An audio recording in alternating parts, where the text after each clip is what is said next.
एक राजा जिसने भरी सभा में अपनी रानी से कहा कि वो चली जाए, और जब वो जाने लगी तो उसने कहा कि जो तुमने वस्त्र और आभूषण पहने हैं वो मेरे दिए हुए हैं, वो भी उतार कर जाओ।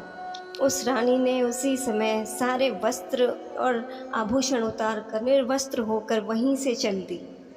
कौन थी ये महान शिव भक्त, क्या आपको पता है? चलिए आइए जानते हैं, और यदि पता है तो मुझे कमेंट में बताइएगा ज़रूर। नमस्कार मित्रों, राम राम। कैसे हैं आप सब? आशा है कुशल मंगल होंगे। आज मैं आपको एक महान शिव भक्त क्या, मेरी दृष्टि में तो कदाचित वो माता पार्वती या माता काली का ही कोई ना कोई स्वरूप थी। सिर्फ मैं ही नहीं, काफ़ी लोग ऐसा कहते हैं, काफ़ी भक्त संत। ये बात है 1130 की। 1130 में कर्नाटक में एक महान शिव भक्त का जन्म होता है। उनके माता पिता भी बहुत बड़े शिव भक्त रहे हैं, और उन्होंने 10 वर्ष की आयु में ही उन्हें शिव भक्ति की दीक्षा दी थी। ठीक है, जब उनकी आयु 16 वर्ष की होती है, मतलब वो महादेव को सिर्फ एक मूर्ति या शिवलिंग के रूप में नहीं देखती थी, उनके लिए महादेव साकार थी।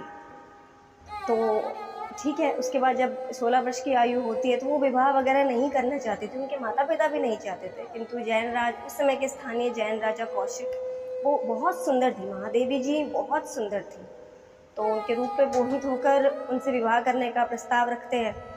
और जब वो नहीं मानते तो ज़बरदस्ती, मतलब डरा कर धमका कर उनसे विवाह कर लेते हैं। और उन्होंने शर्त रखी होती है कि उनको संतों के मिलने से, उनकी कीर्तन भजन, मतलब इन सब में वो कोई बाधा उत्पन्न नहीं करेंगे, उनकी भक्ति में, पूजा में। तो उस समय तो वो मान जाते हैं ये सब सारी शर्तें, ठीक है। लेकिन धीरे धीरे जैसे विवाह होने के बाद जब वो जाती है तो उनका तो ज़्यादातर ध्यान सारा पूजा, भक्ति, कीर्तन, संतों के साथ, इन सब में रहता था।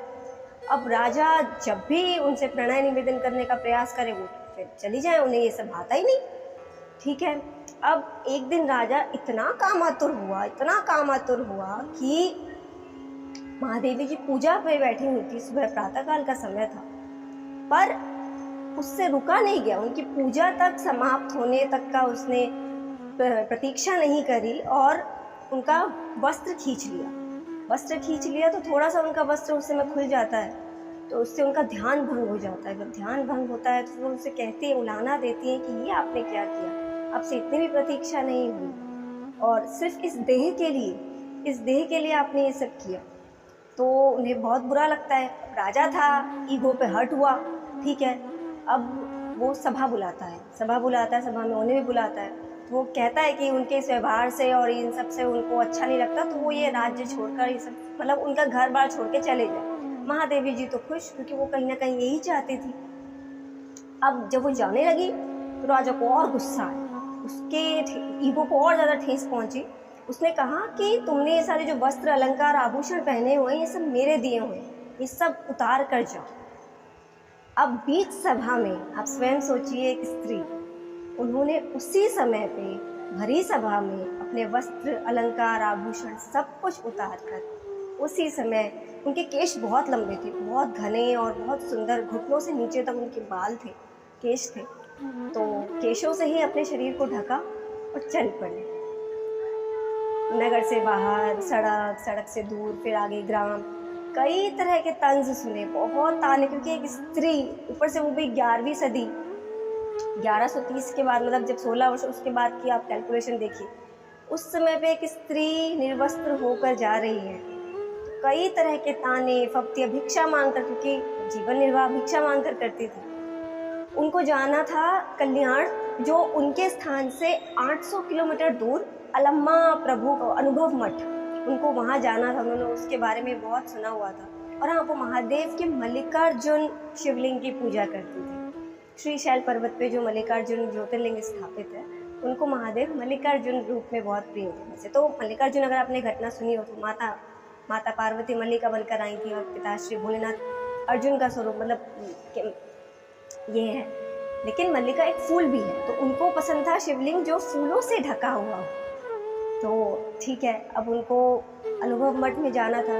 800 किलोमीटर की लंबी पद यात्रा महीनों तक करते करते, और हाँ, इसी बीच चलते चलते उनकी शारीरिक संरचना में परिवर्तन आता है, मासिक धर्म रुक जाता है, शरीर के रोमकूपों से अपने आप ही भभूति निकलना आरंभ हो जाता है। ये सब बाद में लिखा गया है, 200-250 साल बाद ये सब शून्य संपादिनी पुस्तक में लिखा गया है।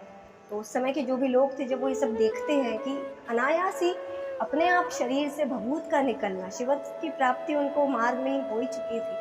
स्वयं सोचिए एक स्त्री, मासिक धर्म रुक गया अनायास अपने आप, और ये सारी चीज़ें हुई। अब जब अनुभव मठ में वो पहुँचती हैं तो वहाँ भी पहले उनको रोका जाता है। कोई एकदम से एक निर्वस्त्र स्त्री इस प्रकार से आए तो कोई एकदम से स्वीकारेगा नहीं, और अलम्मा प्रभु अंदर थे तो उनसे मिलने नहीं दिया जा रहा होता। तब एक स्त्री आती है, गोमाई करके एक भक्त होती हैं वो उनके पूरे शरीर की जांच करती है, पूरे शरीर की जांच करती है कि सच में शरीर से अपने आप रोमकूपों से भभूत निकल रही है। जांच पूरे शरीर की होती है, मतलब उनकी योनि तक देखा जाता है कि क्या सच में भभूत निकल रही है, और ये सत्य होता है। ये सब बाद में लिखा गया है। तो वो भी चौंक जाती है। उसके बाद जब उन्हें भीतर प्रवेश करवाया जाता है तो अलम्मा जी जो थे वो उसके बाद बहुत कठिन परीक्षा लेते, मतलब प्रश्नों की परीक्षा, बहुत तरह के प्रश्न, कई शास्त्रार्थ तो होता ही है हमारे भारत में इतना फेमस। तो सारे प्रश्नों के उत्तर, अंत में जो प्रश्न आते हैं, अंत में वो ये प्रश्न करते हैं कि जब आपने आवरण छोड़ ही दिया है, वस्त्रों का आवरण, तो अपने केशों से अपने शरीर को क्यों ढका हुआ है? तो तब माता महादेवी उत्तर देती है कि मैं तो प्रस्तुत हूँ भगवान, पर कदाचित आप अभी उस अवस्था को देखने के लिए परिपक्व ना हो। ये उत्तर सुनकर वहाँ पर सभा में जितने लोग थे सब के सब नतमस्तक हो जाते हैं। और तब वहाँ जो एक और थे वापसना जी, तब वो उनको अक्का मतलब बड़ी दीदी, तब उनको अक्का महादेवी जी कहा जाता है। तब उनको ये मतलब पद दिया जाता है, सम्मान दिया जाता है। इसके पश्चात उनकी ज्ञान चर्चा में उनकी कोई इतनी रुचि नहीं थी, तो वो महादेव को अपना पति रूप में देखती थी, उन्हें मान चुकी थी। तो फिर वो कुछ समय वहाँ रहने के बाद, अनुभव मठ में कुछ समय रहने के बाद फिर वो चली जाती हैं, वो श्रीशैल पर्वत चली जाती है। श्रीशैल पर्वत मतलब जहाँ मल्लिकार्जुन है, वहाँ पे वो गुफा आज भी है जहाँ पर वो ध्यान तपस्या कर रही थी। और अंतिम वर्षों में उनकी कोई ज़्यादा आयु नहीं, मात्र 28-30 वर्ष की आयु उनकी रही उस समय पे। तब उनके माता पिता भी उनसे मिलने आए थे, राजा भी आया था, अपनी गलतियों के लिए क्षमा मांगता था। वो तो सब कुछ छोड़ चुकी थी, कहाँ जाने वाली।